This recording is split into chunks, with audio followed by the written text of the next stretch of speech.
Bienvenue dans les podcasts de l'Oasis à Morges.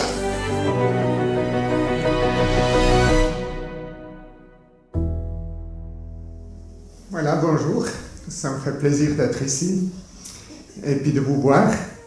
J'ai été, comme vous l'entendez encore, né en Suisse alémanique, mais ensuite j'ai quand même travaillé à Genève, à Lausanne.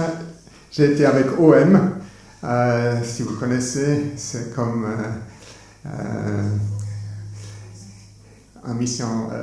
une organisation missionnaire là. Et puis pendant quelques années.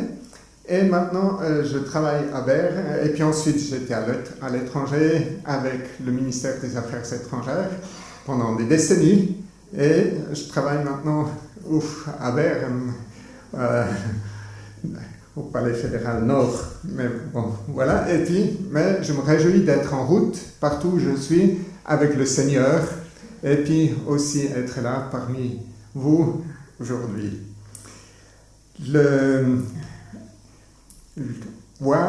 Rencontrer nos voisins, il y a plusieurs versets qui en parlent. Par exemple, vous pouvez le voir aussi. Est-ce que ça marche? Voilà.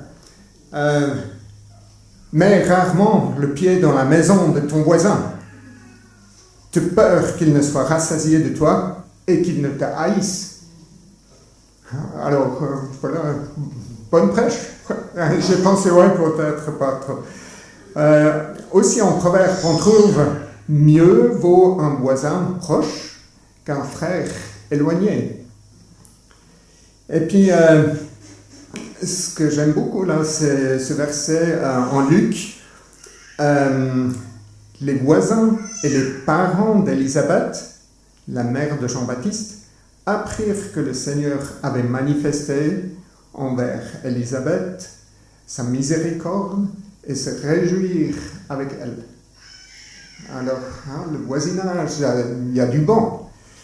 Et puis, prochain verset qui m'a touché, mais aimez vos ennemis, faites du bien et prêtez sans rien espérer. La vie avec Jésus, c'est quand même surprenant. Qui l'aurait pensé quand j'étais en Inde que je finirais à Berne. Et puis aussi en Luc 14, Jésus dit aussi à celui qui l'avait invité, lorsque tu donnes à dîner ou à souper, ne convie pas tes amis, ni tes frères, ni tes parents, ni des voisins riches, de peur qu'ils ne t'invitent à leur tour et que ce ne soit ta rétribution. Alors, prendre le temps pour ceux qu'on connaît moins, voilà, nous sommes entre voisins, peut-être faire encore un pas davantage. Mais, ce que je veux, mon passage d'aujourd'hui, c'est un passage difficile, mais avec le Seigneur, il veut nous encourager, il veut aussi nous stimuler. Alors, la parabole du bon samaritain. Et je le lis. Et voici qu'un docteur de la loi se leva et lui dit à Jésus, pour le mettre à l'épreuve, « Maître, que dois-je faire pour hériter la vie éternelle ?» Jésus lui dit, « Qu'est-il écrit dans la loi? Qui lis-tu » Il répondit, « Tu aimeras le Seigneur, ton Dieu, de tout ton cœur, de toute ton âme, de toute ta force et de toute ta pensée, et ton prochain comme toi-même. » Tu as bien répondu, lui dit Jésus, « Fais cela et tu vivras. » Mais lui voulut se justifier et dit à Jésus, « Et qui est mon prochain ?» Jésus reprit la parole et dit, « Un homme descendait de Jérusalem à Jéricho. Il tomba au milieu des brigands, qui les dépouillèrent, le rouèrent au cou et s'en allèrent en le laissant à demi-mort. Par hasard, un sacrificateur descendait par le même chemin.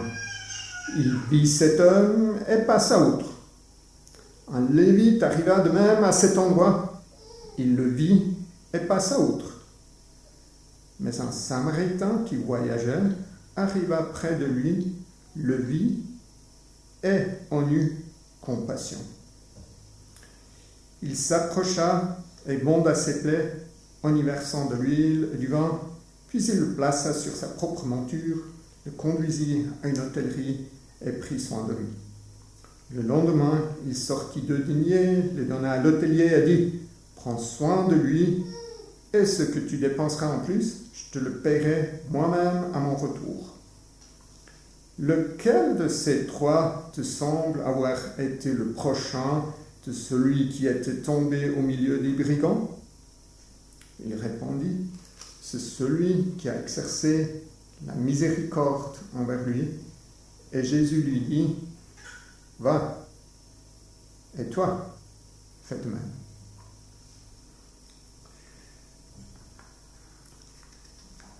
Alors, on reprend, et voici qu'un docteur de la loi, appelons-le juriste, c'est plus court, se leva et dit à Jésus, pour le mettre à l'épreuve, « Maître, que dois-je faire pour hériter la vie éternelle ?» Puis Jésus lui dit, « Qu'est-il écrit ?» Et puis voilà, « Tu aimeras le Seigneur, ton Dieu, de tout ton cœur, de toute ton âme, de toute ta force et de toute ta pensée, et ton prochain comme toi-même. » Tu as bien répondu, a dit Jésus au juriste. Mais le juriste, justement, il a voulu se justifier, parce que c'est quand même presque impossible. Mais qui est mon prochain ? Et en effet, qui est mon prochain ? Chez nous, je vis à Échandon, puis dans notre quartier, le bon voisinage existe. Nous nous parlons, et puis nous partageons les fruits et des légumes, puis nous sommes intéressés les uns aux autres. Mais les gens du village qui vivent un peu plus loin, franchement, je ne les connaissais pas. Et moi encore, les personnes qui se mettent à côté de moi dans le train ou dans le bus. Je dois donc aussi me poser la question que le juriste a posée à Jésus. Qui est mon prochain ? Mes voisins sont-ils, ou les prochains, sont-ils les personnes avec lesquelles j'ai le plus de choses en commun ? Mes voisins sont-ils les personnes avec lesquelles j'ai développé une bonne relation ? Mes voisins sont-ils les personnes en qui j'ai confiance ? Si nous reprenons le texte biblique, après avoir raconté la parabole du bon samaritain, Jésus demanda au juriste, « Lequel de ces 3-là, selon toi, a paru être le prochain de celui qui est tombé parmi les brigands ? Pensez-vous qu'il y ait quelqu'un qui puisse répondre autre chose que ce qu'a répondu le juriste, celui qui lui fait miséricorde ? Bien sûr, la réponse est tellement évidente puisque Jésus la pose telle qu'elle. Une fois que vous avez entendu cette parabole, si vous êtes une personne ayant une sensibilité normale, vous ne direz jamais que le prêtre ou le lévite était le vrai voisin. De toute évidence, le Samaritain était le voisin de l'homme tabassé, et puis la réponse est évidente. Mais moi personnellement, j'ai été impliqué dans un grave accident à Genève, et j'étais tellement content qu'une dame m'a vu.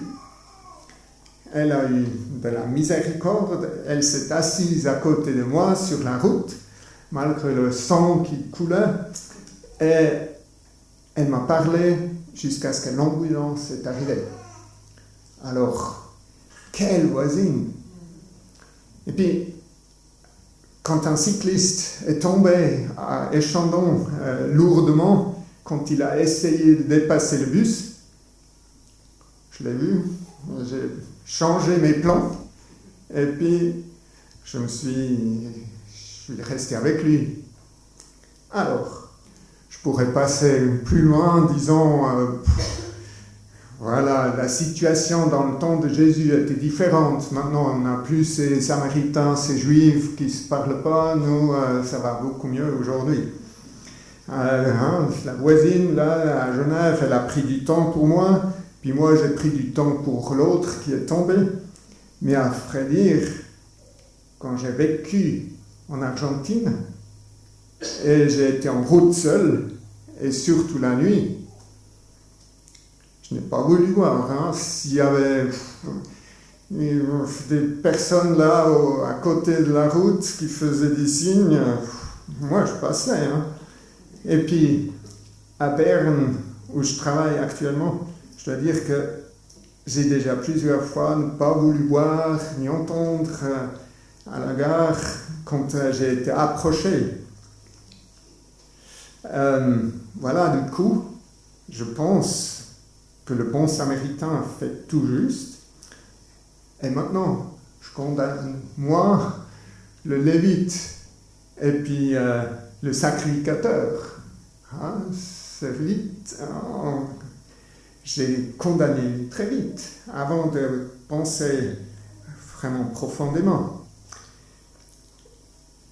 Et puis, surtout parce que j'ai déjà plusieurs fois agi comme le sacrificateur ou le lévite, j'ai donc pas été un voisin à ces personnes qui m'ont approché. Et d'un coup, l'histoire de Jésus commence à vivre dans mon cœur et je ressens une certaine pression.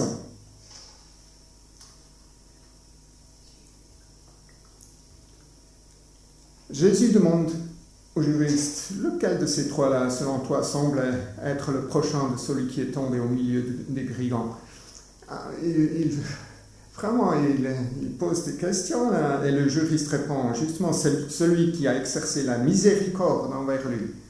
Alors, moi aussi, tout de suite, la réponse, je sais. Il faut reconnaître que le juriste avait du mérite, il connaissait la bonne réponse. Seulement, de connaître la bonne réponse ne suffit pas, selon Jésus. Jésus dit les mots clés de la parabole. Va, et toi, fais de même. Il ne dit pas, va et fais de même si cela t'arrange. Ou va, fais de même si tu as le temps. Il dit, allez, faites de même. Intéressant pour moi, si je songe à cette parabole, cette histoire du bon samaritain, Jésus ne condamne personne. Il ne condamne même pas les brigands. C'est quand même eux qui, selon l'histoire de Jésus, qui l'ont tabassé, le voyageur. Jésus condamne pas les sacrificateurs non plus, ni le lévite. Jésus encourage. Il encourage le juriste à s'investir. Il dit, va et toi, fais de même. Et puis, il le dit, Jésus le dit encore aujourd'hui à nous. Mais avec la grâce, avec sa grâce. Intéressant aussi pour moi, c'est que nous ne savons pas comment ce juriste a réagi au fait qu'on lui ait dit « va et fais de même ». On ne sait pas, a-t-il vraiment entendu ce que Jésus lui avait finalement dit? Luc ne le raconte pas. Alors, est-ce que tu vois ton prochain? Nous ne pouvons pas être voisins si nous ne voyons pas d'abord ce voisin et ensuite montrons la miséricorde.